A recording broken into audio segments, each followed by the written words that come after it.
لیکن یوتھیے کو اس طریقہ سے شخصیت پرستی میں مبتلا ہیں کہ انہوں نے پوچھنا نہیں ہے، بے خان صاحب یہ آپ نے کہا تھا کہ اگر مجھے گرفتار رینجر کرے گی تو میرے کارکن وہیں پہ احتجاج کریں گے نا، کسی اور دفتر کے سامنے تو نہیں کریں گے۔ اور ساتھ یہ بھی کہا کہ اگر مجھے دوبارہ رینجر گرفتار کرے گی یا فوج کرے گی نا تو یہ دوبارہ ایسے ہی ہوگا پھر۔ اور آج وہ کہتے ہیں کہ پہلے وہ ثابت کرو کہ وہ میرے کارکن تھے۔ اب اگر ایک بندہ ایک ہی موضوع پر دو الٹ باتیں کر رہا ہے، اس سے پوچھنے والا کوئی نہیں ہے، آپ حواس باختہ ہو گئے ہو، آپ اپنی عقل کھو چکے ہو، یا آپ زیادہ اوور کلیور بننے کی کوشش کر رہے ہو۔ اس کی وجہ میں آپ کو بتاتا ہوں۔ یہ چاند روز پہلے انہوں نے جناب حافظ صاحب ہمارے بھائی ہیں، اور یہ ہم تو بس بھائی ہیں، اور یہ تو نون لیگ اور پیپلز پارٹی ہے، یہ ہم میں گڑبڑ کرانا چاہتی ہے، ادروائز میں تو بچپنے میں ان کے ساتھ کھیلتا رہا ہوں، وہ تو میرا لنگوٹیا یار ہے۔ ٹھیک ہو گیا نا؟ تو اب وہاں سے کوئی جواب آیا نہیں ہے، وہاں سے ریجیکٹ ہو گئی سارا کچھ۔ انہوں نے کہا جی آپ وہ D G I S P R نے بھی کہا کہ پہلے معافی مانگو۔ اب اگر یہ قوم کے سامنے معافی مانگتا ہے تو پھر تو شرمندہ ہوتا ہے، بھئی یار یہ تو معافی مانگتا ہے، اور معافی بذات خود ایک اعتراف جرم ہوگا۔ اور اگر معافی مانگے اور پھر اس کے بعد تو کنفرم ہو جائے گا کہ جی خود ہی معافی مانگی ہے کہ ہم تھے اور یہ سب کچھ گڑبڑ کرنے والے ہم تھے، اور وہ پکڑے گئے ہیں۔ آج کل سوشل میڈیا کا زمانہ ہے بھائی، ایک ایک کی آڈیو، ایک ایک کی ویڈیو، آپ سوٹیاں لے کے آپ گالیاں، ننگی گالیاں اور دے رہے تھے اور جا رہے تھے سارے، یہ صنم جاوید ہو یا باقی دوسرے تیسرے ہوں جو بھی ہوں، وہ حسان نیازی ہو یا کوئی بھی ہو۔ تو اب میں آپ کو بتاؤں کہ اب آپ اندازہ کیجئے کہ یہ ساری سوشل میڈیا تو کسی کو نہیں چھوڑتا، یہ سب کو دکھا۔ آپ کا کیا خیال ہے کہ آپ سوشل میڈیا کو ایکسپلائٹ کر کے اگر آپ اس طرح کا اودھم مچاؤ گے تو سوشل میڈیا آپ کو معاف کرے گا؟ آپ کو بھی نہیں معاف کرے گا۔ اس وقت تو آپ نے کہا نا شاید کوئی انقلاب آ رہا ہے، اور اگر یہ آ جاتا تو وہ والی بات ہے، وہ پھر انقلاب۔ میں آپ کو ایک چھوٹی سی مثال دوں کہ ادھر نا دیہاتوں میں، وہاں پر یہ چھوٹا شہر ہو نا، ڈیرہ اسماعیل خان، وہاں یہ ہر جگہ پہ ہوتے ہیں یہ جہاز، یہ بھنگی چرسی وغیرہ، ٹھیک ہو گیا نا، یہ پوڈری۔ وہ کوئی دیکھ رہے تھے نا سائیکل کسی کا تو وہ چرانے کی کوشش کرتے۔ اب اگر کوئی دیکھ لیتا تو وہ کہتے یار میں تو مذاق کر رہا ہوں، اور اگر کوئی نہ دیکھتا تو وہ اٹھا کے جو ہے نا چلا جاتا، اور پھر وہ کسی کو پتہ ہی نہیں چلتا، وہ بیچ کے وہ پاؤڈر شوڈر اور ہیئر وین 400 اور کوکین وہ خرید کے وہ پیتا۔ ٹھیک، اب ان کا بھی وہی طریقہ واردات ہے کہ اگر وہ ہو جاتا تو یہ انقلاب تھا، اب اگر نہیں ہوا تو پھر بغاوت ہے، پھر بھگتو۔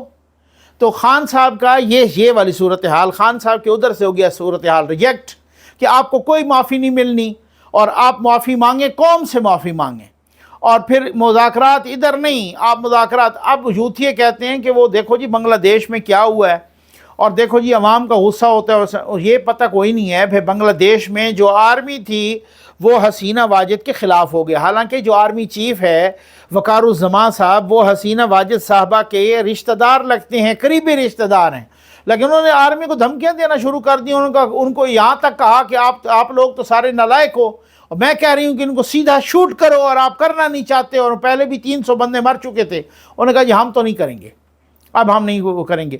اب آپ قدرت کا انتقام دیکھیں کہ وہی بھارت جو حسینہ واجد کو سب سے بڑا اپنا اثاثہ سمجھتا تھا، یورپ کو اور امریکہ کو کہہ رہا تھا کہ آپ حسینہ واجد کو نہ ہٹائیں، خیال کریں اس کے، آپ ساتھ دیں اس کا، کیونکہ یہ اگر ہٹی تو شدت پسند آ جائیں گے۔ اس طریقے سے حسینہ واجد کی وہ کمپین کر رہا تھا۔ حسینہ واجد پچھلے مہینے 2 مرتبہ وہاں کا وزٹ کر چکی ہیں، اور وہ بہت بڑا ان کا اثاثہ تھا۔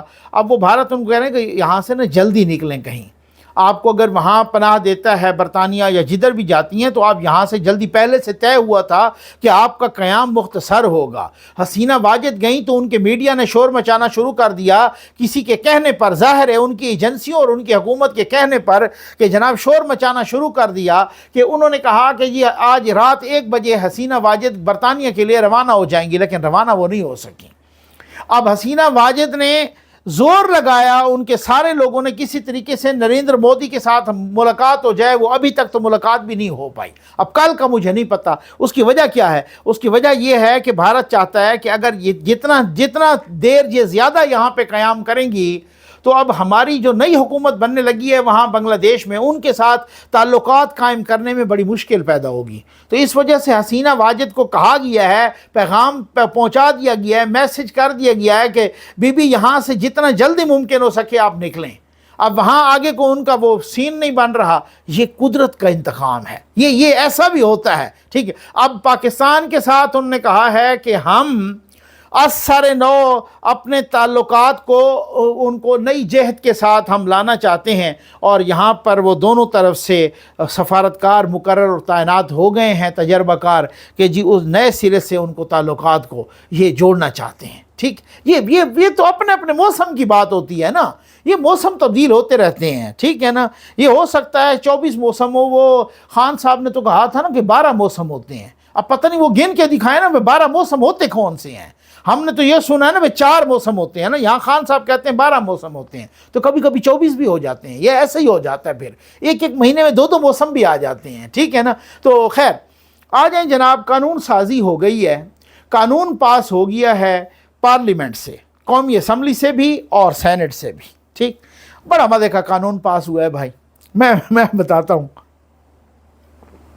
قانون یہ پاس ہوا ہے کہ اگر کوئی جماعت جس نے الیکشن سے پہلے ریزرو سیٹوں کے لیے اپنی لسٹ نہ دی ہو، بعد میں نہیں دے سکتی، ایک بات۔ دوسری بات کہ اگر کوئی الیکشن سے پہلے اپنا ڈکلیریشن نہ دے پارٹی کا کہ یہ میں اس پارٹی کی طرف سے لڑ رہا ہوں، اگر وہ ڈکلیریشن نہیں جمع کرواتا، سرٹیفکیٹ جمع نہیں کرواتا ریٹرننگ آفیسر کے پاس، بعد میں نہیں ہو سکتا، ٹھیک، اس کو آزاد تصور کیا جائے گا۔ اور اگر تیسری بات کہ اگر ایک آزاد ایک منتخب ہوتا ہے اور 3 دن کے اندر جو آئین میں دی ہوئی لمٹ ہے اس کے اندر کسی پارٹی کو جوائن کر لیتا ہے، یعنی حلف نامہ دے دیتا ہے کہ میں نے اس پارٹی کو جوائن کیا ہے، پھر وہ اس حلف نامے کو واپس نہیں لے سکتا۔ اب یہ ہو گئی یہ قانون سازی۔ یوتھیوں نے اس قانون کو سپریم کورٹ میں چیلنج کر دیا ہے۔ لیجسلیشن کا حق، قانون سازی کا حق تو ہے پارلیمنٹ کو۔ اب جو آپ خود بتائیں کہ جو تفصیلی فیصلہ ابھی تک جاری نہیں کر سکے، وہ ابھی اس پہ کیا بنائیں گے؟ اچھا بنا لیں بینچ، بالفرض بینچ بن گیا، پھر کیا ہوگا؟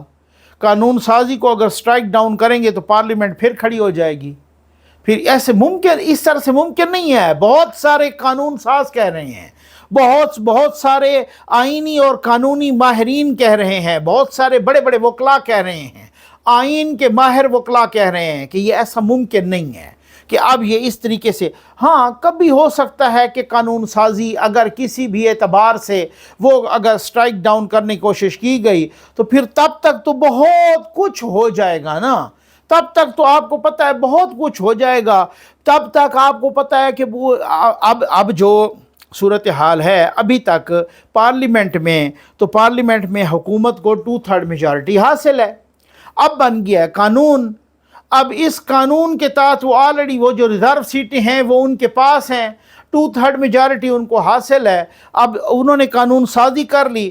اب اگر کبھی یہ جو قانون بنا ہے سٹرائک ڈاؤن ہو گیا تو پھر وہ جو قانون سازی ہوگی اس کا کیا ہوگا؟ اور اگر وہ جو قانون سازی ہوئی ہوگی وہ کیسے سٹرائک ڈاؤن ہوگی؟ یہ بڑا ایک کمپلیکیٹڈ سا سسٹم بن گیا ہے۔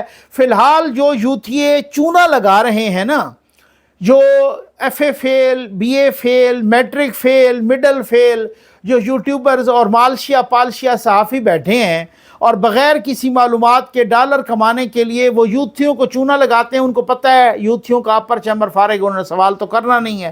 ہم اس یوتھیے کہہ رہے ہوتے ہیں جی بس خان صاحب باہر آئے، اور مطلب ایک تو میں نے یوتھیے کو سنا کہتے ہیں اگلے ہفتے باہر آ رہے ہیں، اس سے اگلے ہفتے وزیر اعظم بن رہے ہیں۔ بھئی کیا کوئی جادو سے بنائے گا؟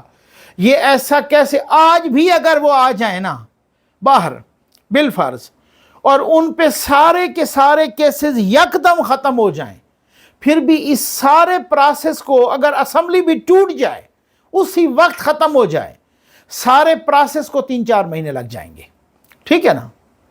لیکن یوتھی ہیں وہ اپر چیمبر ان کا خالی ہے، ان کو لوگ کہتے ہیں جناب اپنے وہ مفاد کے لیے اور ڈالر کمانے کے لیے کہ دیکھو خان صاحب اگلے ہفتے باہر آئیں گے، اس سے اگلے ہفتے وہ وزیر اعظم بن جائیں گے۔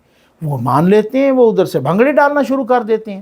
تو بھائی بات یہ ہے، صورتحال یہ میں آپ کو اس وجہ سے بتا رہا ہوں، ہم تو کبھی بھی تحریک انصاف کے دوستوں کو، چلو میں یوتھیہ نہیں کہتا تو میں ہمدردانہ انداز میں تحریک انصاف کے دوستوں کو چونا نہیں لگاتے، میں تو ان کو اب بھی آج بھی ان کا ہمدرد بن کے بھائی کے طور پہ کہہ رہا ہوں کہ بھائی ایسا نہیں ہونے لگا، خان صاحب باہر نہیں آنے لگے، ابھی خان صاحب کی اڈیالہ یاترا لمبی ہے، یہ میں آپ کو بتا دوں، باقی آپ کی مرضی ہے، آپ جو بھی چونا لگاتا ہے آپ ان کے چلتے رہیں، تو آپ کی مرضی ہے۔ امید ہے آپ کو ویڈیو پسند آئی ہوگی۔ آپ کو بہت بہت شکریہ۔